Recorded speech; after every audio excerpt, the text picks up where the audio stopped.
4.4, using percentages.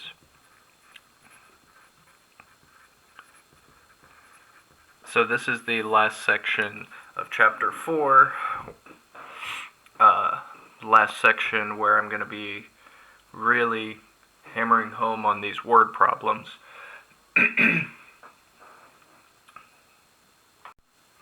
Okay, so of course using percentages, we use percentages in real life all the time. Hopefully I don't have to give too many more examples at the beginning of this lecture, because we've already talked about a lot of different places you'll use these things, and also in the problems I've written out here in the notes, because these are all kind of real life problems.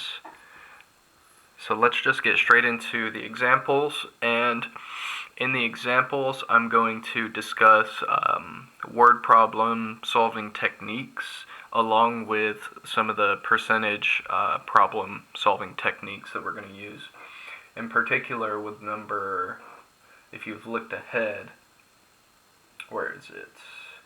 About percentage increase. Yeah, example 5, we'll spend a good deal of time on example 5, just kind of creating an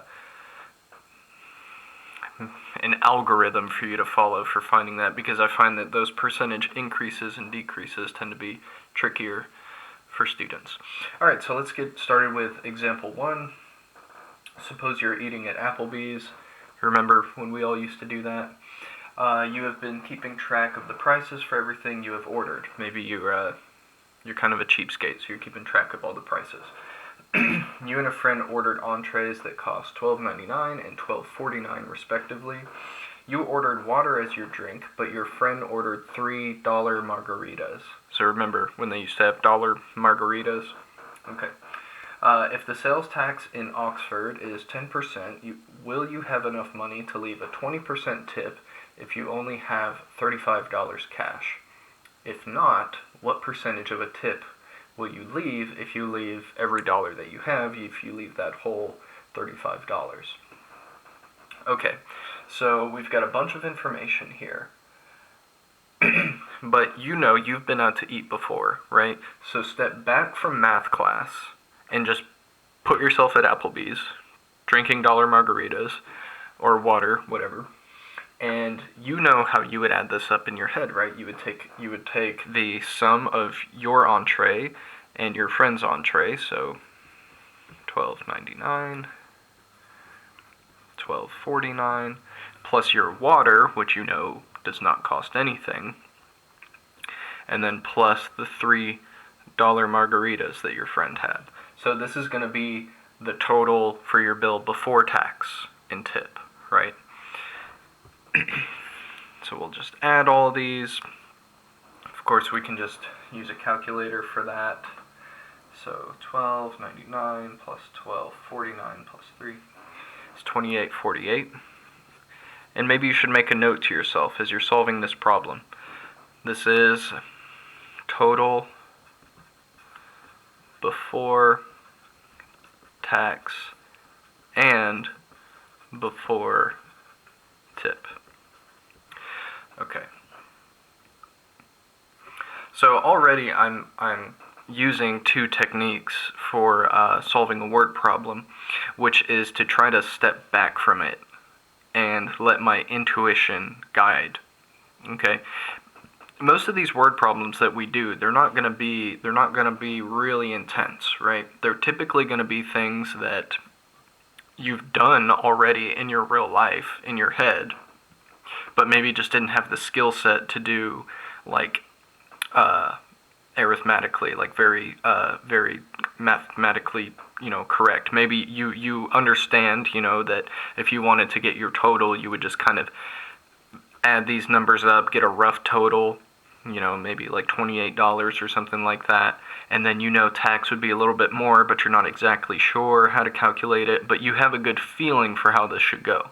So I'm letting my intuition guide me, and to lead me to taking the sum of these numbers. And also, the other thing I'm doing is labeling, right?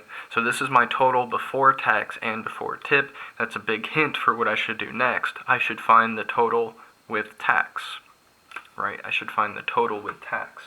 Now, how do I do that? The sales tax in Oxford is 10%. So here we go. This is how you find tax. It's 10% in Jacksonville, by the way, too. To find tax, multiply. How do I want to tell you to do this? Multiply the tax percentage. We'll do it this way.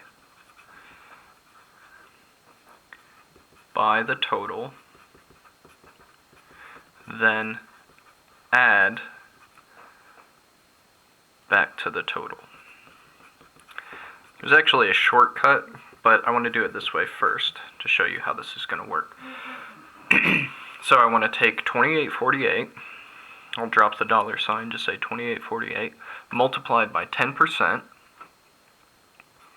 But remember that whenever you're doing arithmetic with a percent, you've got to change it to decimal format. So 10% is the same as 0.10, right? Scooting that decimal point to the left twice. You could just say 0.1, that's fine too, because this 0 is not relevant. Okay, so we do that multiplication, and if you're familiar with how multiplying by 0.1 goes, all it does is it shifts the decimal point of this number, but you'll have a calculator, right? So just pop that into the calculator, and we're getting 2.848. Okay, and I know that I should probably round this because it's not a correct money amount, because, or at least U.S. currency, because U.S. currency only goes to the 100th place, right? But let's not round yet. We're going to add and then round. So what we're going to do now is we've multiplied the tax percentage by the total. Done. Add back to the total. Okay, so we're going to add this to our total. So we'll say 28. And I'm just leaving the dollar signs off for now just to clean up the work a little bit. I know I'll put them back in the end. Okay, so I'm getting 31.328. Okay, still haven't rounded yet. And now I want to know, so this is my total, well, let me get organized again. Let me say 31.328 is total after tax and before tip. Now, before I go further in the problem, I want to point out what the shortcut is here. If you'd like to use a shortcut to do this step and this step together at once, so I'll just say shortcut. You actually multiply by 100% plus tax percentage, and that's going to do all the work for you all at once. So what I mean by that is we would do 28.48 not times 10%, but by 100 plus the 10%, so 110%, which is going to be the same as multiplying by 1.1, right, converting to a decimal. So I'll skip that step here because I want to contain it in this box here, and that would end up giving you 31.328. So if you type 28.48 times 1.10, you're going to get 31.328. What that does is it just tacks on that extra 10% all at once, so that you don't have to do it. You find the tax and then add it separately. So two different ways of doing it here. Sometimes this way is more useful if you only want to know the tax, right? But most of the time in this kind of problem, we're really interested in what the total after tax is going to be. Alright, so we're still not done with this problem because it says, will you have enough to leave a 20% tip if you have $35 cash? It's not looking good, right? Because this is pretty close to 35 already. Let's go ahead and find out how much we would leave as a tip. So to do that, if we left the entire 35, what would the tip be? if we left $35? Okay, it would be 35 minus 31.328, right? And you notice I'm still not rounding. I want to round at the end. Okay, so 35 minus 31.328 is going to give me 3.672. So now I'll go ahead and round to since this is something I'm trying to calculate in the end here, I'll say, $3.67. Okay, so that would be the tip, the maximum tip I could leave. Now the question is it 20%? And if it's not 20% of the bill, then is it, what percentage is it? Alright, so we're going to calculate, how do we calculate what 20% of the bill is? Well, we take our bill, before or after tax? Probably after. We take our bill after tax, and we find out what 20% of it is by multiplying by 20%. So we'll say 31.328 times 20%, which is the same. And I have a feeling it's going to be more than that, right? 31.328 times 0.2, right? Converting percent to decimal. So 31.328 times 0.20 is 6.2656. So I'll go ahead and round that now and say $6.27. So clearly we are not leaving a 20% tip, because this is a 20% tip. See how I'm labeling things again, right? This is the tip, the maximum tip we could leave, and this is a 20% tip. Okay, so finally what we want to know, there's a lot going on in this problem, right? Finally what we want to know is, what is that percentage? What percentage is 3.67 of 31.328? I'll write that question down.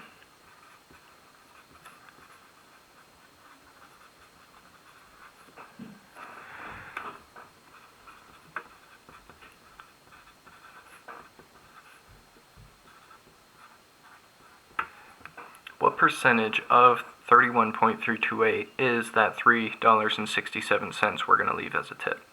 Let's go ahead and round it. It's fine. We'll round. 31.33. Let's say that. Okay, what percentage of 31.33 is 3.67?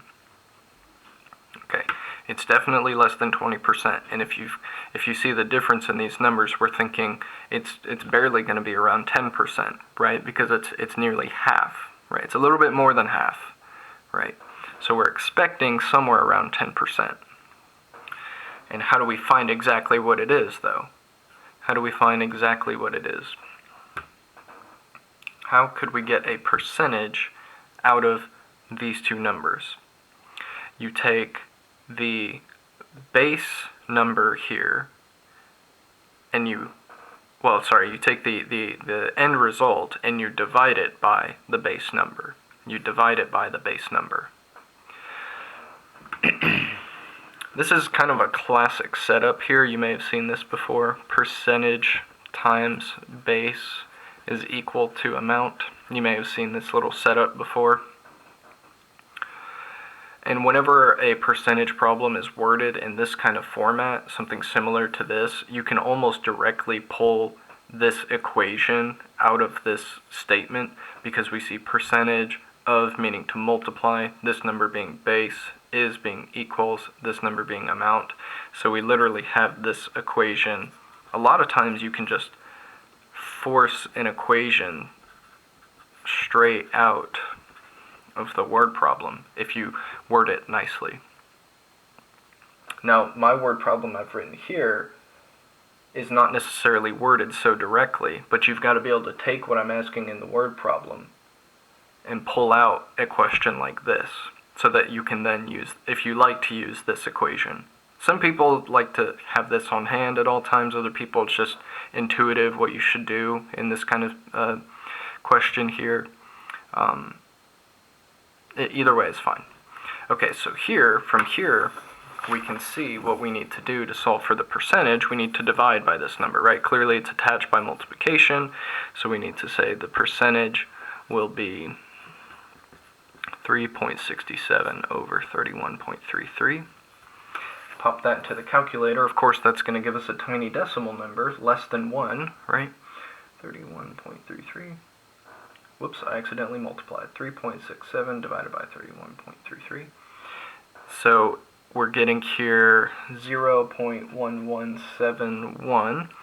But remember, to get it as a percentage, because this is a decimal number right now, to get it as a percentage, I scoot the decimal point to the right twice. I'm getting 11.71%. So as we kind of guessed from the beginning of this little part of the problem, we were expecting somewhere around 10%. Alright, so to review that real quick, from the top, take the sum of all the entrees and drinks to get a total before tax and tip. To find tax, the fastest way is to just multiply that total by 1.1. Okay, then you get your total after tax. Now I say 1.1 here because the tax is 10%. Of course, if tax rate is different, then it's going to be, you're multiplying by something different, right? So you have your total after tax.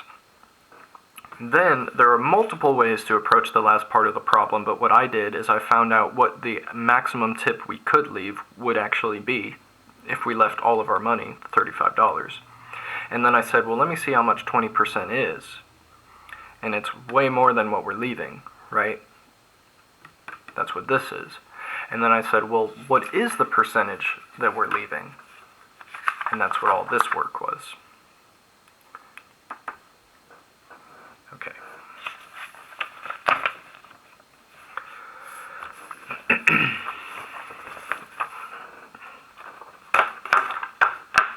Typically, your homework and test problems will not be this involved.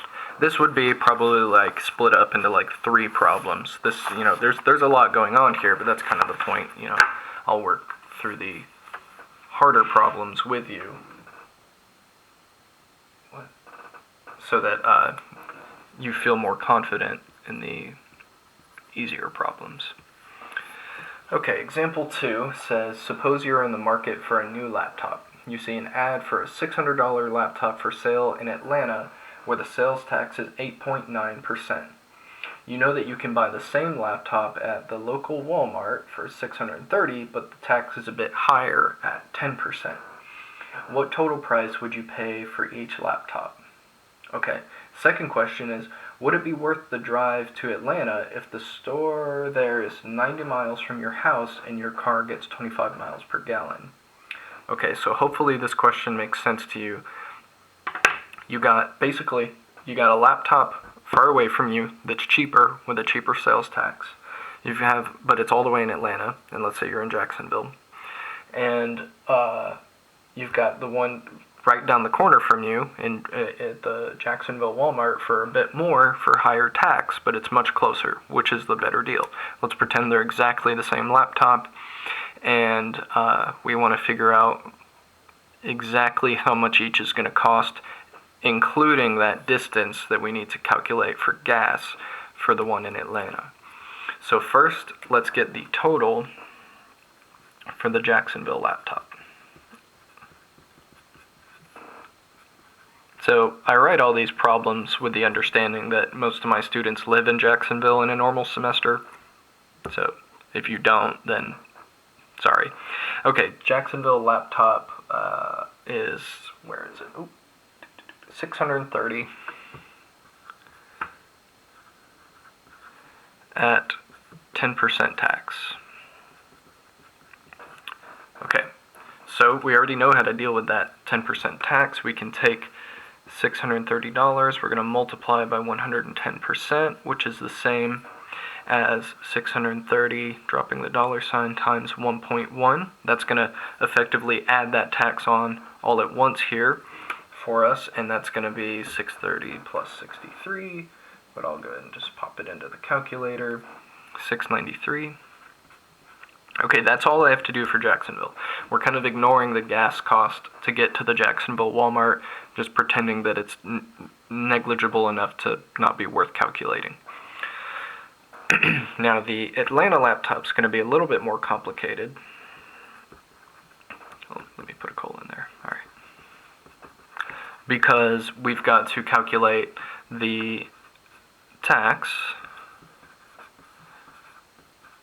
or the cost after tax, and the mileage. Atlanta laptop costs $600 at 8.9% tax. So let's just get that done with first and see how much this laptop's going to be. And then we'll calculate the gas cost. $600 at 8.9%. So we'll take 600. We'll multiply just like we did back here. 108.9%. Just adding 100 to the percentage and then multiplying. We take the decimal point, scoot it to the left by 2, so we're getting 1.089. Don't round yet. 600 times 1.089, so we're getting 653.4. Well, let me write that down here. 653.40. When it's a in U.S. currency, even if that last digit is technically a 0, we still write it because it's U.S. currency. We always write it to the 100th place. Okay, so clearly this one is cheaper. It's about $40 cheaper. $40.40. So let's calculate what the gas cost is. So under the Atlanta laptop, let's calculate gas cost. Hopefully you're familiar with how to do this.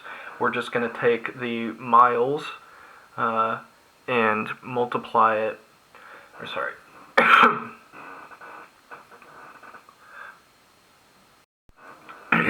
we're going to take the miles and divide it by the miles per gallon to get how many gallons we're burning through. And then, let me see, hang on, let me read my problem here.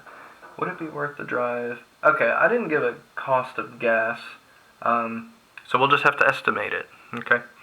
And I think that, actually I haven't bought gas in so long because I haven't gone anywhere, so I have no idea what it might be. Let's just say gas cost is $2, just to make it $2 per gallon, just to make our calculations, excuse me, a little bit easier. So first, let me just write this down in case you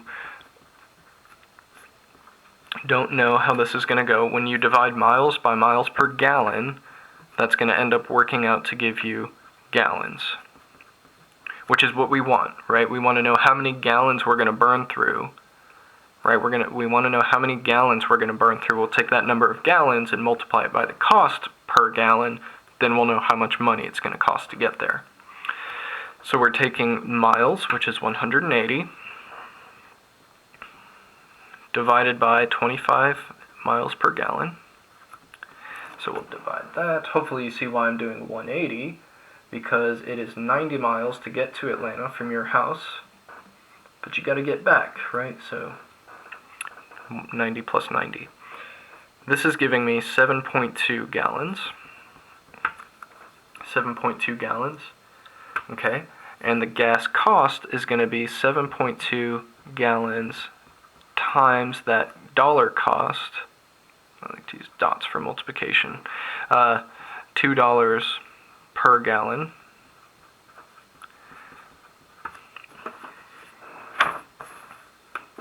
It's going to give me $14.4. So let's see, I'll just write it over here. Under gas cost, $14.4. $14.40. Okay, so total Atlanta laptop cost then.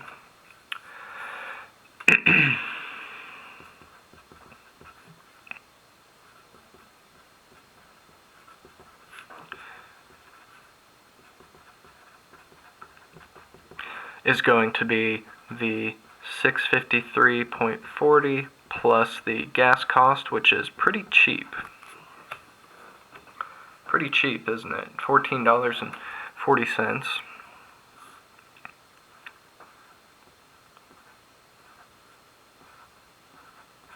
$667.80, which is clearly less than the Jacksonville laptop, which was $693. Cool.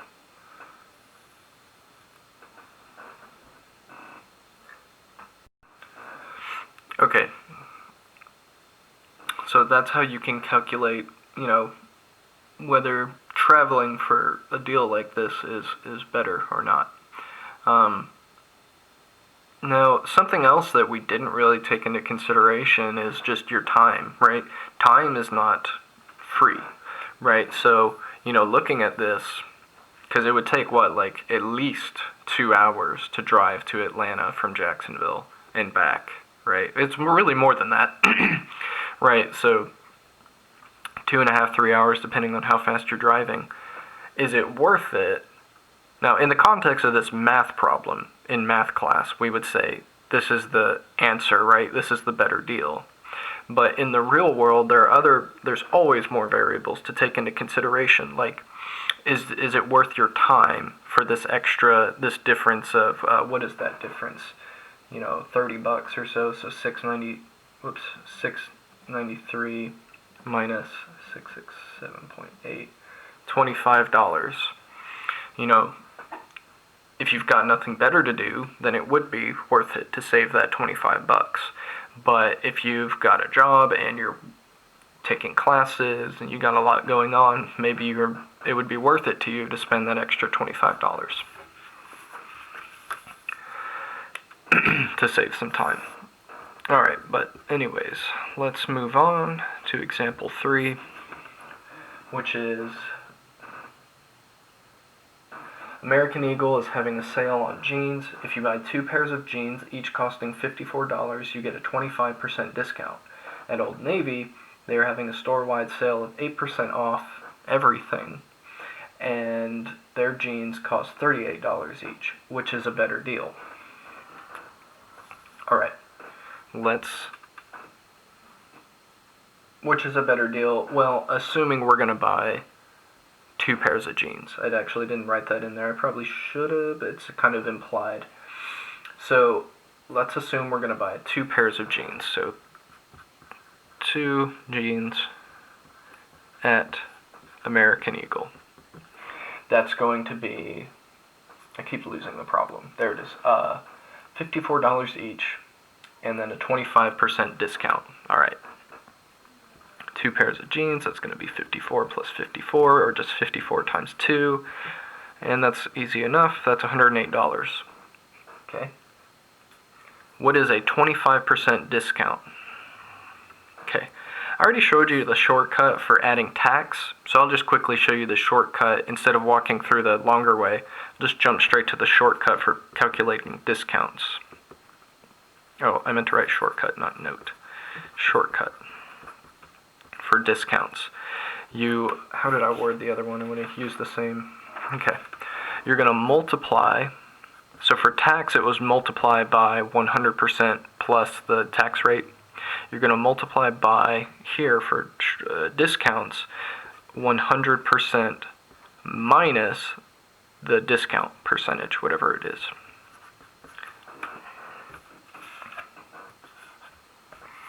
So what I mean by that is, in this problem, we're going to take $108, multiply by 100% minus 25% discount.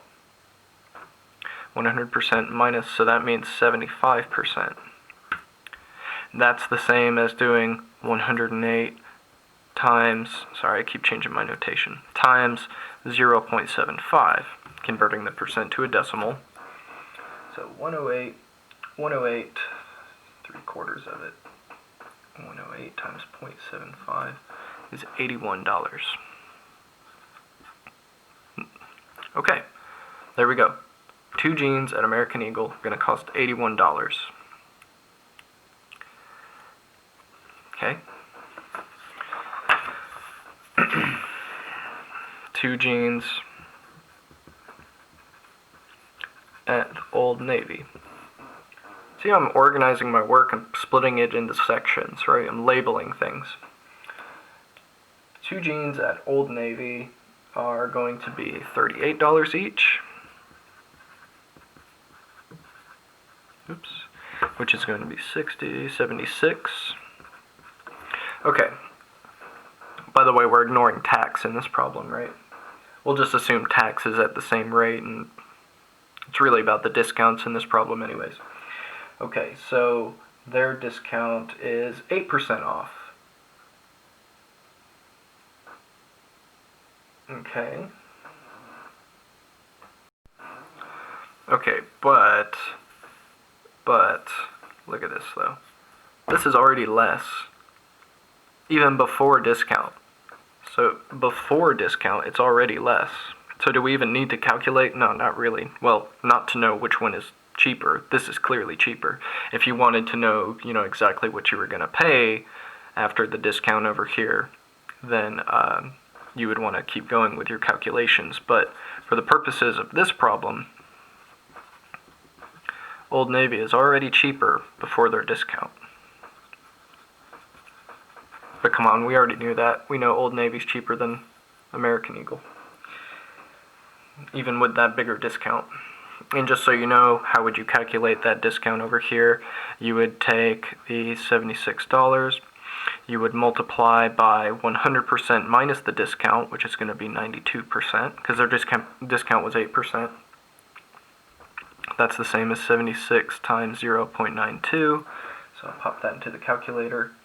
While I'm doing this, what was it, 92 times 76? I will tell you that it is the same as doing an 8% discount separately and then adding. If you're confused about that, like shouldn't we have taken 8% off of each of these individually? If you do it that way, you'll get the same answer. If you do it that way.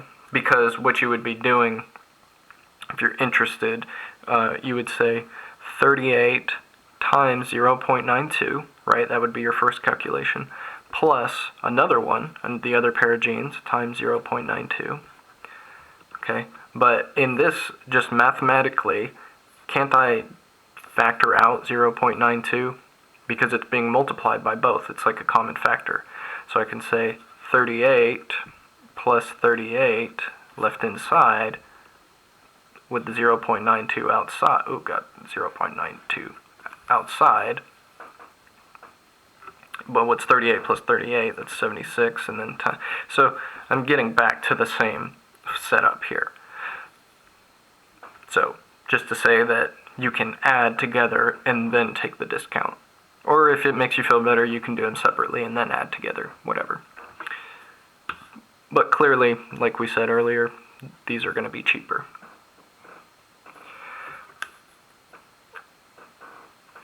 Okay. Example 4. Yes.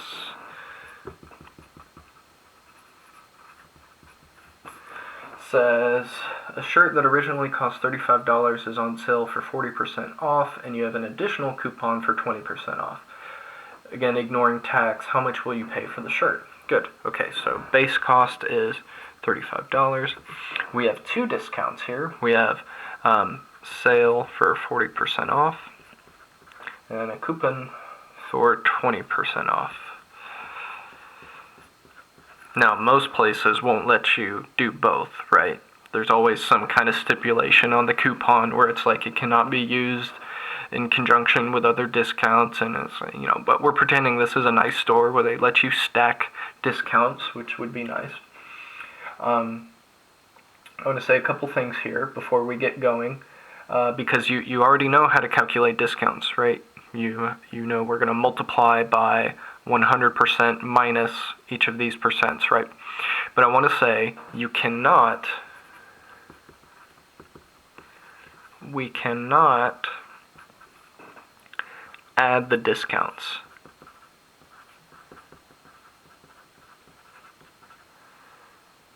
Like, we cannot do 40% plus 20% is 60% and use it as a 60% discount. Okay, I mean, this is a correct sum, but it does not work in the problem. Because taking 60% away from 35 is different from taking 40%, getting some number, and then 20%. Okay, and the reason for that is this is a larger number, right? 35 is a larger number. Taking 60% away from it, how do I say this? All right, let me start working a problem so I have things to point out while I explain why this is not legitimate. So, we'll take the 40% discount first. So we'll take $35. We're going to multiply by, since it's a discount, 100% minus 40%, which is giving me 60%. Now that's not that 60%, okay? I want you to be clear that 60% is the amount we're paying by taking the 40% off. Okay, so that's 35, well, I've got 35 times 0.6. So 35 times 0.6. This is giving me $21. So I want to say it again here. The 60% I'm multiplying by here is coming from 100% minus 40. It is not trying to combine these together. Okay, and you might say, well, why does it matter? You're still multiplying by 60%. Well, because I'm actually, if this was my discount, I would be multiplying by 40%, right? Because I would do 100 minus 60, so it's definitely not the same. Now what I do is I take $21 and I multiply by 20% to do the second discount. Oh, sorry, not 20%. What would it be if I want to apply a 20% discount? 80%, right? 80%. Because it's a 20% discount. So I'll do 100% minus 20%. Okay. So this is the 40% discount. And this is coming from the 20% discount. And I'll run through these calculations, kind of quick, 0.8, and then that's going to equal times 0.8. Oh, dang it, I messed it up. It's like 16.6, what is it? 16.8. Yeah, 16.8. All right, so $16.80. All right, so now this is it. This is the answer to the problem. I want to say some more about why this is not legitimate, because this is an important thing. Why it's not legitimate to just say 35 times taking both of these away at the same time. So if I took $35 and I multiplied taking a 60% discount away, then that would mean I would multiply by 40%, because it's 100 minus 60. And what would I get there? 35 times that is $14.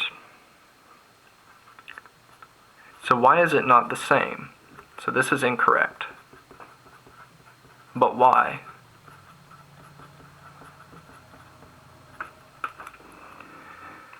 Why is it not okay to add the discounts and then take it away?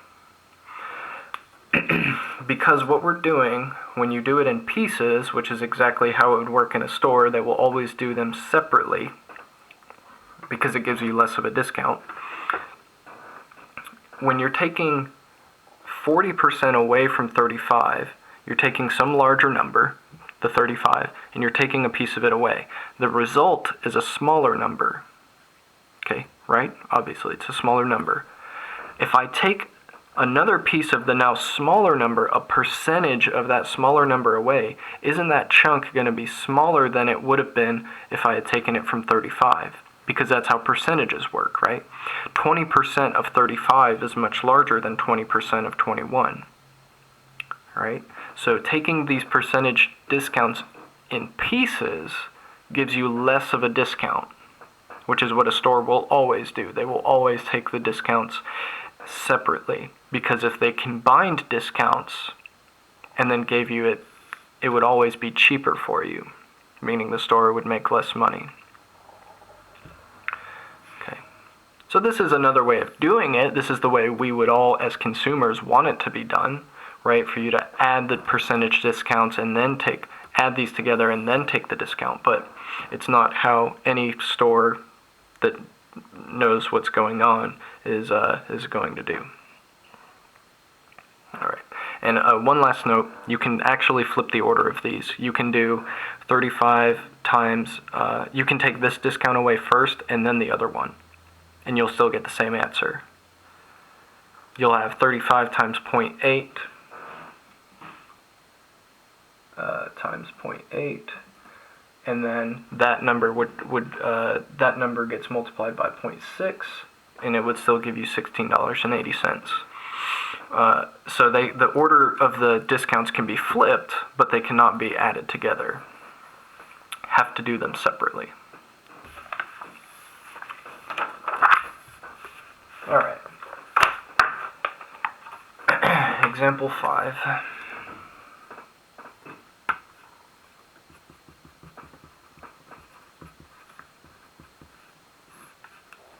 Example 5. An on-campus organization is trying to increase monthly attendance. If the meeting attendance from meeting 1 to meeting 2 increased from 25 to 38 people, what was the percentage increase?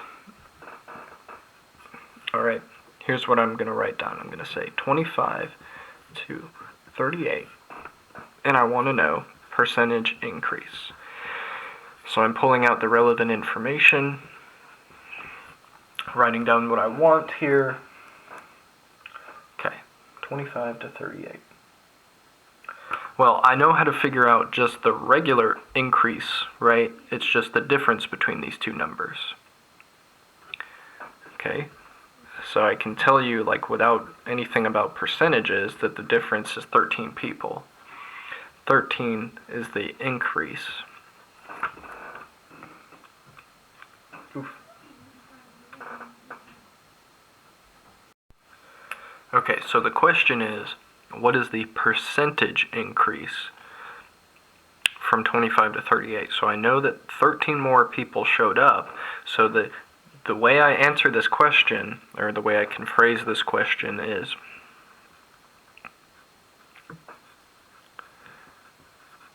what percentage of 25 is 13? Oh, question mark. That's the question I want to answer here. Whenever you're asked about percentage increase, you find the difference, and you ask that difference, what percentage of the base here, the starting amount, is that difference? So if I was going to create like a little algorithm for you to follow here, it would be what percentage of 25 is the initial amount is, and then difference. This is for percentage increase. So initial amount and difference. The difference, of course, being the difference of the two numbers given. This being the initial amount, this being the ending amount here, the terminal, or just the final amount. So the difference between them goes here, and the initial amount goes there. Once we have it in this form, we can pull an equation out, right? It's percentage, what percentage, percentage of means to multiply, 25 is means equals 13. Solve for the percentage by dividing by 25 on both sides. You know that's going to give us a decimal number that we'll have to, I don't want to write it as a fraction, I'll just plug it into the calculator. We're going to have to convert to a percentage by scooting the decimal point to the right by 2. That's easy enough, 52%. So it's a significant increase, right? More than half. 52% increase. All right. Cool. Part B says during the third meeting, only 31 people attended. What is the percentage change from the second to the third meeting? Okay, so this time I'm going from 38 because we're talking about meeting 3, right? During the third meeting, only 31 people attended. This is meeting 1, this is meeting 2, meeting 3 is 31. So they want from second to third, so that would be 38 to 31. Second meeting to third meeting. And we want to know, now it just said percentage change, right? It said percentage change in the problem. What was the percentage change from the second to the third meeting? But it's a decrease, right? So we can be even more specific as we're writing down our notes here for this problem. We want to know the percentage decrease. The percentage decrease, because it's decreasing, right? 38 to 31. And now we're going to set it up the exact same way as we did the last one.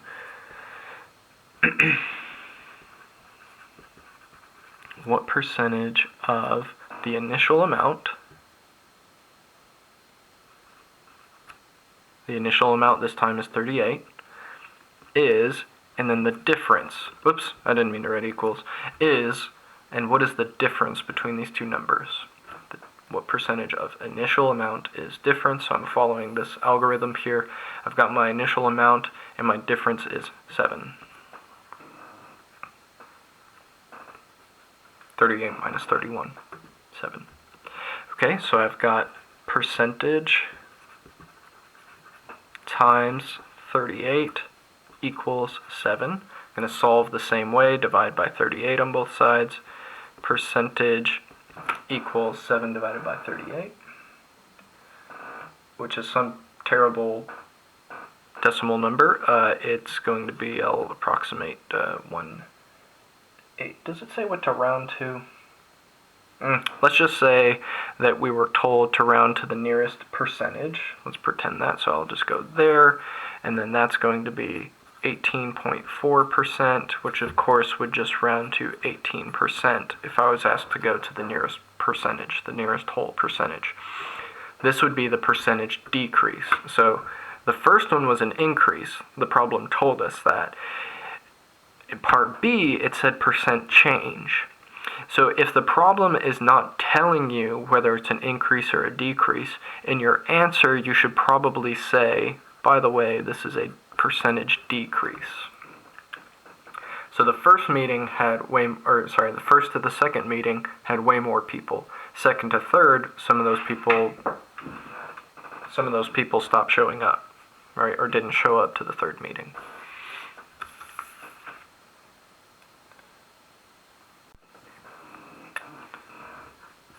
Part C says, what is the percentage change from first meeting to the third? Okay, first meeting had 25 people. Third meeting had 31. It's going to go the exact same way. Can I just go ahead and jump to percentage times initial amount is equal to 6, the difference. So percentage is going to equal whatever 6 divided by 25 is. 6 divided by 25 is 0.24. That's a nice number. It's going to turn into a nice whole percentage here, 24%. And since they said what is the percentage change, we should say this is an increase. Okay. All right, example 6. And also a definition there in between. So let's look at what that definition is. That definition of absolute change says, okay, that was another little way to quickly find the percentage change. So yeah, if you wanted to do it all at once there, okay, so what I'm doing is in that little, if you're looking at that percentage change definition, I actually called it a little bit different here in these notes, percentage change. The way I've written it in the notes here, it would be absolute change is just that difference. I say absolute change in the typed notes because you always want to make sure the number is positive. That's why I said absolute, like absolute values. But as long as you subtract correctly, it will always be positive. So it's true. It's just kind of a technical detail that, as I look back, maybe isn't relevant. If you subtract the wrong way and you get a negative, just subtract the other way to find your difference. Don't make it negative. And then divided by the original amount, which is what we were already doing, right? So I've been calling it the base here. And then, of course, in the end, we always scoot the decimal point to the right by 2 and add the percent sign, which is the same as saying to multiply by 100%. So this is just doing it all at once. So this would be like, for this problem, looking at if we wanted the percent change here, we would say, okay, the difference is 6. I would divide by the initial amount, or the base, 25, and then multiply by 100%. That would get me straight to 24%. It's just a shortcut, that's all it is. Okay. Example 6. I'm going to go to a fresh piece of paper.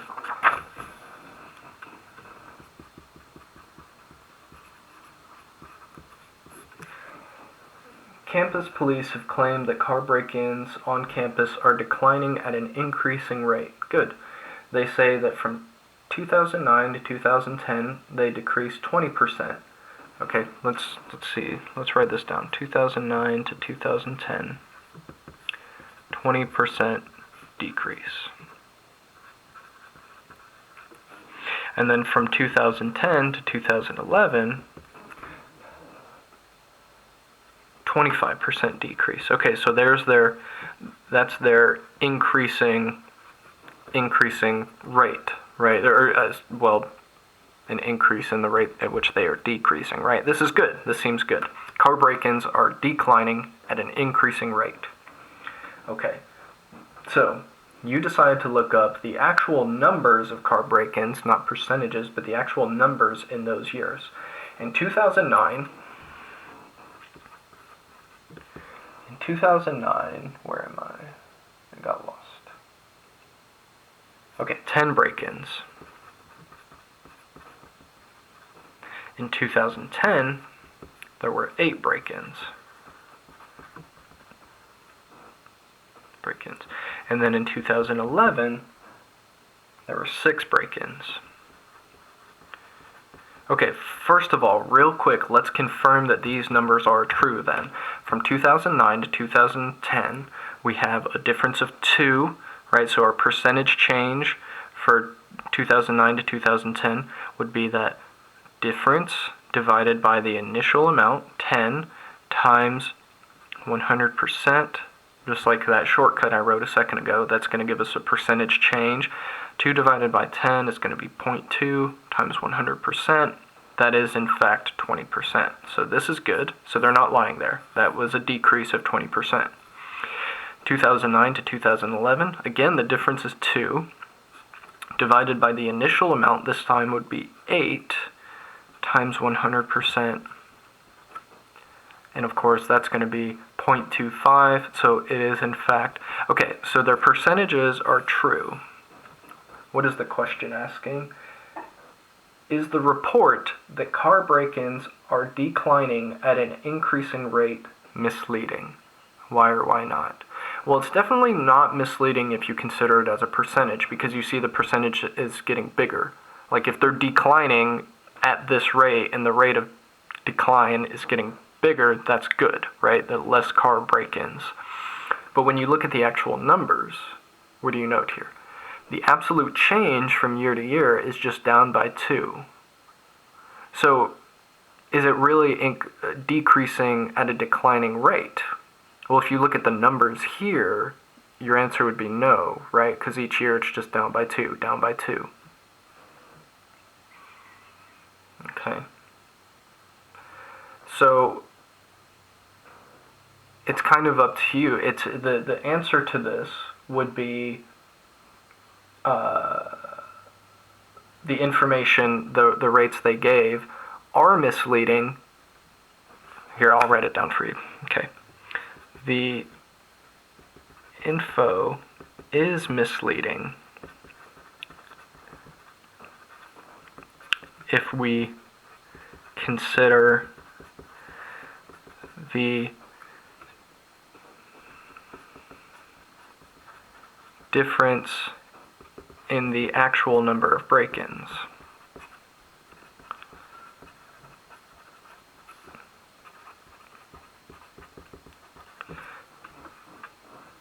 Because each year it's only declining by 2, right? And they said it's declining at an increasing rate. So if they say it's declining at an increasing rate, and then they give these two numbers the percentages, you would say, cool, that sounds good. If they said it's declining at an increasing rate, and then they gave these numbers, you might say, wait, it's not, it's declining by 2 each time. So percentages can be misleading sometimes.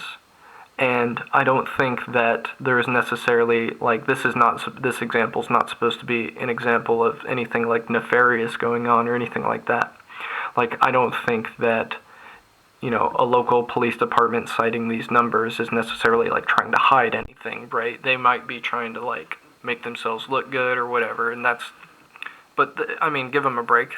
The car break-ins are going down regardless, right? So that's still a good thing. Whether or not they maybe posted these, twisted the truth maybe a tiny bit, you could argue that, right? But the point of this example is to show you that percentages can be misleading. They can be misleading, and some people will use that for nefarious purposes, right? To sway our opinions in the news or whatever, So just keep that in mind, that percentages, it depends on where they come from. And you have to have if you really want a complete picture of what's going on, you've got to have the actual data points where the percentages came from. So I'll finish this problem by saying the opposite argument, the info is not misleading if we consider the percentages. Because if we just consider the percentages, obviously they're declining at an increasing rate.